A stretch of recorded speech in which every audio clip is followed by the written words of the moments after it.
Hello friends, Radhe Radhe, जय श्री कृष्ण। कैसे हैं आप सब?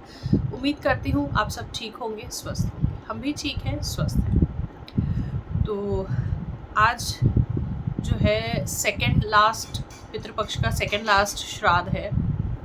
कल अमावस्या है। तो काफ़ी लोग, जो लोग अपने पितरों के श्राद्ध की तिथि नहीं जानते हैं, वो अमावस्या श्राद्ध पे भी जो है सर्वपितृ श्राद्ध में श्राद्ध की जो भी उनकी तरफ से खिलाना करना होता है या कोई पूजा पाठ होती है वो कर सकते हैं। और साथ ही में परसों से शुरू हो रहे हैं नवरात्र। सो जैसे कि मैं कई सारे वीडियोस देख रही हूँ इस वक्त, सब लोग कह रहे हैं कि इस बार जो है नवरात्र शुरू हो रहे हैं गुरुवार से, और पता नहीं क्या क्या कॉम्बिनेशंस वगैरह बता रहे हैं कि जिसमें माता रानी जो है पालकी में बैठकर आ रही हैं और वो शुभ नहीं होता या क्या है, पता नहीं, मुझे नहीं पता। मैं तो बस यही जानती हूँ कि जब भी माता रानी आती हैं तो सब कुछ बहुत अच्छा होता है। हमारे सारे संकट हर लेती हैं, हमारे सारे प्रॉब्लम्स जो हैं वो अपने साथ ले जाती हैं और हमें एक नई शक्ति, नई ऊर्जा जो है हमारे जीवन में प्रदान करती हैं, ताकि हम भी उसी शक्ति और उसी ऊर्जा के साथ अच्छे अच्छे काम कर सकें, ऊंचे मुकाम तक पहुँच सकें। तो इसी नवरात्र को लेकर के आज हम लोग जो है बात करेंगे। नवरात्र में यूजुअली हम सब देखते हैं कि नवरात्र के 9 दिनों के कौन से कलर्स हैं, बस हम वो कलर्स देखते हैं और उसके हिसाब से वो कलर्स किस लिए देखते हैं, हम क्या वो ये 9 डेज के कलर है तो इसके हिसाब से हमारे ये ड्रेसेस तैयार है। लेकिन उन 9 दिनों के जो कलर्स होते हैं, कौन सी देवी जी को कौन सा कलर रिप्रेजेंट करता है, उनके क्या सिग्निफिकेंस होते हैं, और पर्टिकुलरली कौन सी देवी जी, जैसे 9 देवियों के स्वरूप होते हैं, 9 दिन हम उन स्वरूपों की पूजा करते हैं, उन 9 देवियों को क्या भोग चढ़ता है, उसके बारे में आज हम बात करेंगे। तो शुरू करते हैं आज के वीडियो के साथ, जिसमें 9 देवियां 9 दिनों के क्या रंग होते हैं और उन 9 देवियों के स्वरूप के लिए क्या हमें भोग उन्हें लगाना चाहिए। जरूरी नहीं है कि आप बाहर से ही ला करके चीज़ों का भोग लगाएं, आप घर में भी बना सकते हैं। कुछ भी छोटी मोटी, जरा सी छोटी मोटी क्या मतलब थोड़ा सा भोग के समान उनके लिए जो उनको भोग लगा दें और आप लोग प्रसाद की तरह ग्रहण कर लें, उस तरीके का आप लोग लेके आके बना के उनको भोग दे सकते हैं। सो सबसे पहले हम शुरू करते हैं कि 9 दिनों के जो रंग होते हैं उनका क्या सिग्निफिकेंस होता है, और आप चाहें तो साथ साथ लिख लीजिए और फिर उन्हीं के आगे मतलब जिन देवियों का वो रंग है और उन देवी को क्या प्रसाद चढ़ाना चाहिए आपको, उसके हिसाब से आप आगे लिख लीजिए।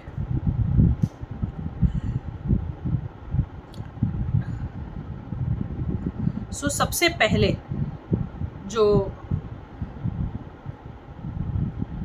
पहला रंग जो होता है 9 रंगों में से, 9 दिनों के नवरात्र होते हैं और 9 रंग होते हैं। सो सबसे पहला जो रंग होता है वो होता है पीला। जो प्रतिपदा के दिन होता है वो होता है पीला।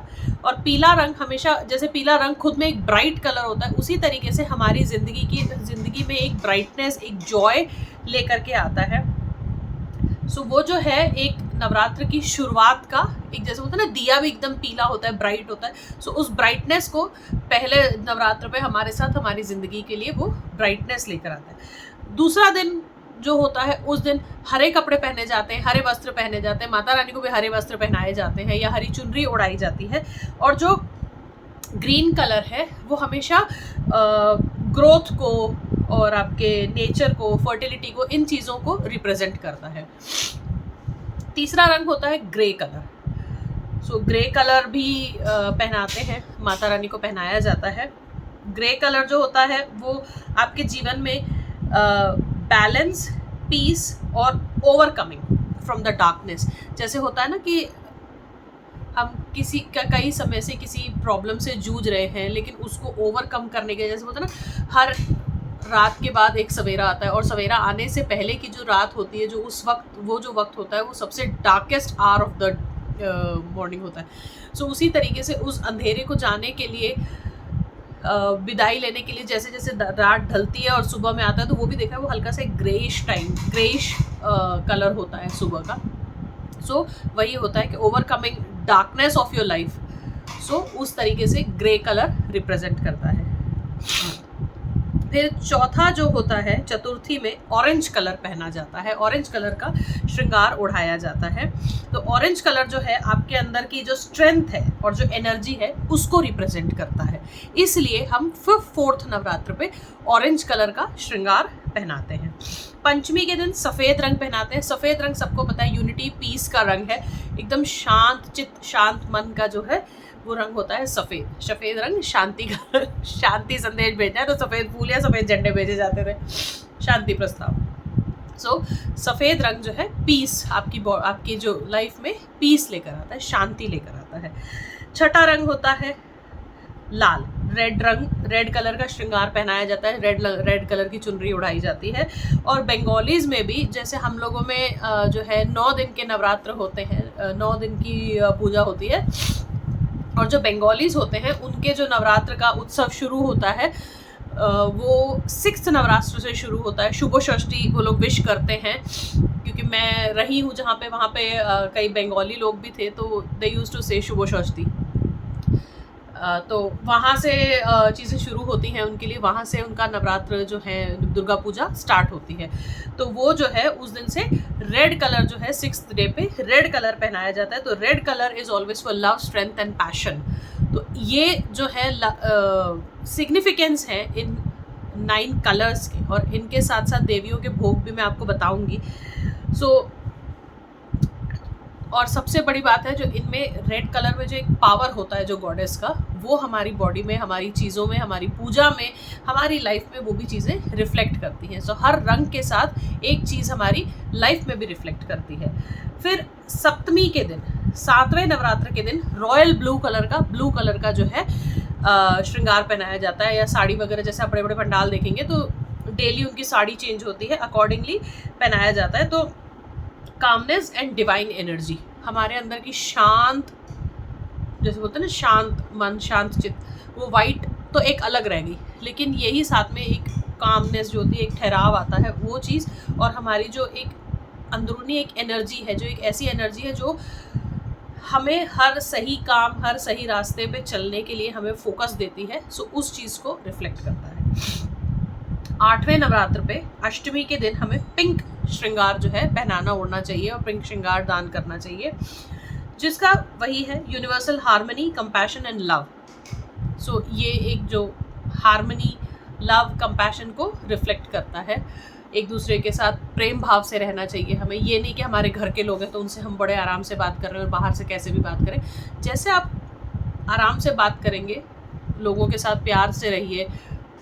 एक जैसे होता है ना कि हाँ, एक जॉली कल्चर होना चाहिए, जॉली वे में आप सबसे मिलिए, बात कीजिए, तो वो दोनों तरफ से आती हैं चीज़ें। आप सोचेंगे कि यार ये तो बड़ा अक्खड़ आदमी हमसे ऐसे बात करता है, लेकिन आप भी तो देखो कि आप आगे क्या दे रहे हो, है ना। और 9th डे पे, 9th नवरात्र पे पर्पल श्रृंगार जो है पहनाया जाता है, पर्पल श्रृंगार दान किया जाता है। पर्पल का होता है एम्बिशन, पावर एंड स्पिरिचुअलिटी। तो एक एम्बिशन आपका जो है वो एक फोकस्ड एम्बिशन, और एक तरह से पावर देता है वो कलर आपको, क्योंकि वो कलर में एक देखते हैं एक अलग ही चमक होती है। पर्पल कलर में एक अपना एक अलग उसका रंग की चमक तो होती है, लेकिन उस रंग का एक अलग ही बिल्कुल वो होता है। जैसे बाकी सब कलर्स का भी एक है कि हाँ, पिंक के बहुत सारे शेड्स हैं, पर्पल के भी बहुत सारे शेड्स हैं, सब चीज़ें हैं, लेकिन जो पर्पल एक स्ट्रेंथ देता है अपने आप में, वो एक सॉलिड कलर है, उस तरीके से सॉलिड आपको स्ट्रेंथ देता है अंदर से। तो उस तरीके से ये चीज़ें हमें पहनाई जाती हैं, पहनानी चाहिए, श्रृंगार दान करना चाहिए। और साथ में थोड़ा सा और ज्ञान ढूंढती हुए